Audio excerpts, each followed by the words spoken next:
My name is Kate, and I'm addicted to my mobile phone. I take it to uni, I take it to the shops, and I take it to parties. I take it everywhere with me. Well, almost everywhere. The one instance my phone stays at home is when I go to the beach. When this reality dawned on me recently, I started observing beachgoers with their mobile devices, and after realising the extent of this practice, I think I'm just weird. Nonetheless, I decided to delve a little deeper. I know that phones accompany numerous beachgoers, but I didn't know why. So I set out to discover.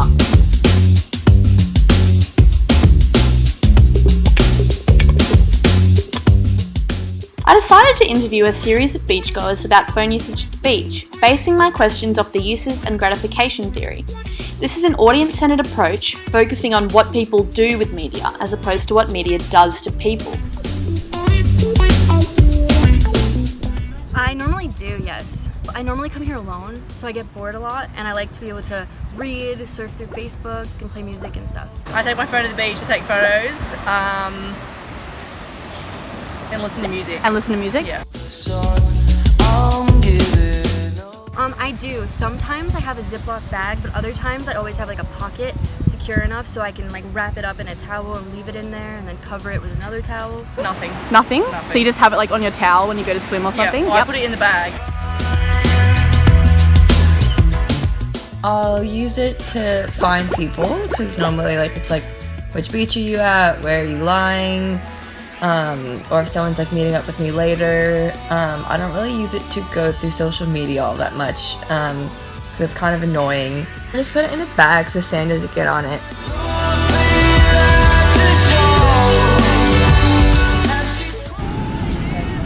Just in case someone calls?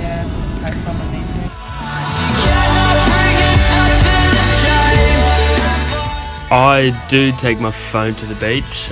Usually this is because it's already on me at the time and I prefer to have it on me than leave it in the car, for example. I don't tend to use it at the beach, however it is handy sometimes to be able to get in contact with people. I tend to try and just tuck it under a towel or under a t-shirt or whatnot, just to keep it out of the sun and keep it out of the sand. I soon discovered that the reasons for taking phones to the beach varied from taking photos, listening to music, and scrolling through social media while sunbaking. When asked to express any concerns or inconveniences about the beach environment on their phones, the majority of interviewees detailed that the harsh glare from the sun makes it extremely difficult to see the screen clearly, labelling this as annoying and problematic. When I asked them what would happen if they left their phones at home, they looked at me like I was crazy. I received an assortment of responses varying from, what if I miss out on something, or I just worry about it. Some interviewees also said that they don't actually touch or use their phone at the beach at all. They just simply like to have it with them. This takes me to what I devised as the primary reason for taking phones to the beach, and this is simply just habit. It was made very clear to me that people experience a strong sense of separation anxiety when they don't have their phone on them 24/7. Even in a seemingly unsuitable environment such as the beach, where the elements are all really quite against technology. Phones are consistently at risk of getting sandy, wet, or even stolen, which all of my interviewees were more than aware of, yet they still get taken here. A scholarly article from the International Journal of Home Science details that, with constant texting, calling, listening to music, playing phone games, or simply fiddling with the phone being such an integral part of their lifestyles, it is little wonder that not having it around strikes them with paranoia. So having analysed all of that, maybe I'm not as addicted to my phone as I originally thought. Constantly immersed in media-saturated surroundings, this project has really brought to my attention the extent of our society's mobile phone obsession.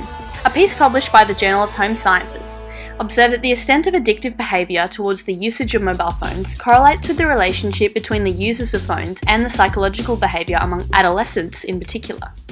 This is a daunting reality, and thus, I've decided to take a personal pledge to lock my phone in a drawer for 2 hours per day and gradually decrease the amount of physical contact over time.